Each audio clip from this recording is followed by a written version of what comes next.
جرمنی نے حضرت عیسیٰ علیہ السلام کی تعزیہ داری سے بلندی پائی۔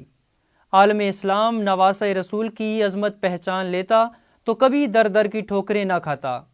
جرمنی اور یورپ میں حضرت عیسیٰ کی مقتل گاہ کی خاک و خون کے ساتھ نکالے جانے والے جلوسوں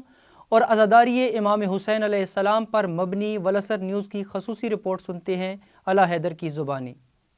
عیسائی روایات کے مطابق گلگوتھا کی پہاڑی پر جب حضرت عیسیٰ کو مصلوب کیا گیا تو رومن لشکر کے ایک سپاہی نے اپنا نیزہ حضرت عیسیٰ کے پہلو میں پیوست کر دیا تاکہ حضرت عیسیٰ کی زندگی کے خاتمے کا یقین ہو جائے۔ حضرت عیسیٰ کے خون کے قطرے رومن سپاہی لونگینس کے چہرے پر بھی پڑے۔ جیسے ہی مسیح کا خون اس سپاہی کے منہ پر پڑا اس کے معجزاتی کرشموں کا احساس ہونا شروع ہو گیا اور وہ عیسیٰ کی عظمت کا قائل ہو گیا، لہٰذا اس نے گولگوتھا کی مٹی کے ساتھ امیزہ بنا کر ان خون کے قطروں کو ایک صندوق میں محفوظ کر لیا۔ اپنے گناہوں سے توبہ یعنی بیپٹائز ہونے کے بعد اس سپاہی نے یروشلم کو خیرباد کہہ دیا اور اٹلی کے شہر مینٹوا آن بسا اور عیسائیت کا مبلغ بن گیا۔ اسی پاداش میں اسے قتل کر دیا گیا۔ اس سپاہی نے حضرت عیسیٰ کے خون اور مٹی والا صندوق مرنے سے پہلے چھپا دیا جو صدیوں چھپا رہا۔ 11ویں صدی میں ایک نابینا شخص کو وہ صندوق ملا جسے اس متبرک صندوق کے سبب بینائی مل گئی۔ اس صندوق کی اطلاع ملتے ہی عیسائی شہنشاہ ہنری سوئم، پوپ لیو 9 اور مقامی ڈیوک بھی وہاں پہنچ گئے اور ساتھ ہی اس صندوق کی ملکیت کا تنازع کھڑا ہو گیا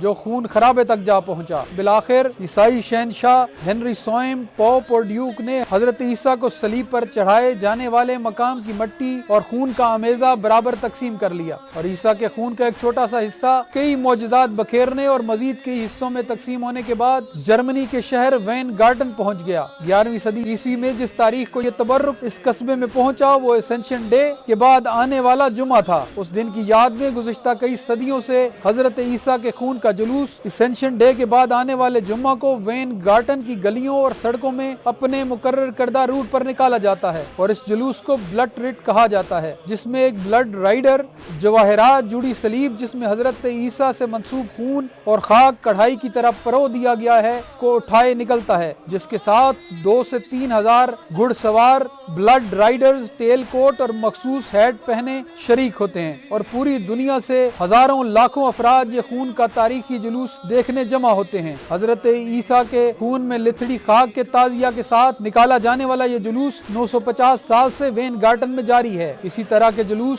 یورپ اور جرمنی کے مختلف علاقوں میں بھی نکالے جاتے ہیں، لیکن وین گارٹن کا جلوس یورپ میں سب سے بڑا مانا جاتا ہے۔ وین گارٹن ہی وہ شہر ہے جہاں مختار آرگنائزیشن اور تحریک نفاذ فقہ جعفریہ کے کارکنان یوم انہدام جنت البقیع کے موقع پر دنیا بھر سے حضرت عیسیٰ کے تعزیہ کی زیارت کرنے کے لیے آئے ہوئے زائرین کو حضرت عیسیٰ کے آقا کے گھرانے کے آثار کی تباہی کے سانحے سے آگاہ کر کے عالمی رائے عامہ کو جھنجھوڑتے ہیں۔ حضرت عیسیٰ کے جلوس میں مٹی اور خون کے تبرک جس کے اصلی ہونے کی دلیل نابینا شخص کی روایت کے سوا کچھ بھی نہیں، اس کے باوجود اس جلوس میں ہزاروں ڈاکٹرز، انجینئرز، کوالیفائڈ پروفیشنل، سائنسدان اور ماہرین تعلیم شریک ہونا باعث سعادت سمجھتے ہیں۔ وین گارٹن کے شہری اپنے گھروں میں اس جلوس کا استقبال کرتے ہیں اور اس کے سائے کو بھی اپنے لیے خیر و برکت گردانتے ہیں۔ ان میں سے کوئی یہ نہیں کہتا کہ ضعیف روایت کے نتیجے میں نکالا جانے والا یہ جلوس عیسائیت کے منافی ہے یا اس شہر کو گوگل کرنے سے نظر آنے والی تصاویر سے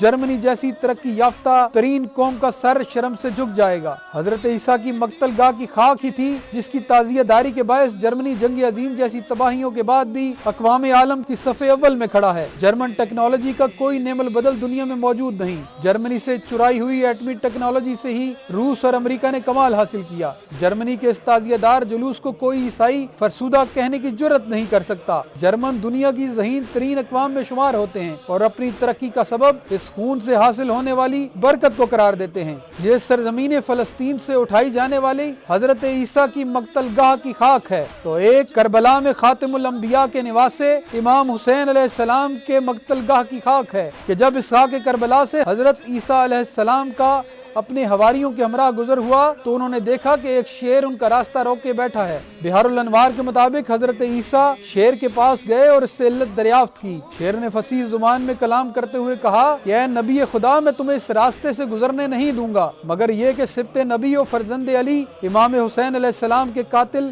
یزید پر لعنت بھیجیں، جو تمام درندوں، وحشی حیوانات اور بھیڑیوں سے بھی لعنت شدہ ہے۔ مولوی السبطین میں علامہ مازندرانی حائری لکھتے ہیں کہ حضرت عیسیٰ اور حواریوں نے شیر کی بات سن کر بہت گریہ کیا اور امام کے قاتل پر لعنت کی۔ پھر حضرت عیسیٰ نے فرمایا، اے بنی اسرائیل، حسین کے قاتل پر لعنت کرو، اور اگر تم اس زمانے میں موجود ہوئے تو ان کے ساتھ مل کر جہاد کرنا، کیونکہ حسین کے ساتھ شہید ہونا انبیاء کے ساتھ شہید ہونا ہے۔ حضرت عیسیٰ نے کربلا کی خاک کو سونگھا اور اپنے حواریوں کو بتایا کہ یہ وہ زمین ہے جہاں پر رسول خدا احمد مرسل کا بیٹا اور میری ماں مریم کی آقا زادی رسول خدا کی بیٹی فاطمہ زہرا کا جگر گوشہ قتل کیا اور دفن کیا جائے گا۔ یہ کربلا وہ زمین ہے کہ جس کی خاک کی خوشبو مشک و عنبر سے بھی زیادہ ہے۔ قائد ملت جعفریہ آغا سید حامد علی شاہ موسوی بجا فرماتے ہیں کہ اگر عالم اسلام کربلا کی خاک کی عظمت کو جان لیتا اور نواسہ رسول الثقلین حضرت امام حسین کی شہادت اور ان کی عزاداری کے جلوسوں کی آفاقیت اور تاثیر کا راز پا لیتا تو آج دنیا کی تمام قومیں مسلمانوں کی باج گزار ہوتی اور انہیں اس ذلت اور رسوائی کا سامنا نہ کرنا پڑتا جس کا انہیں آج سامنا ہے۔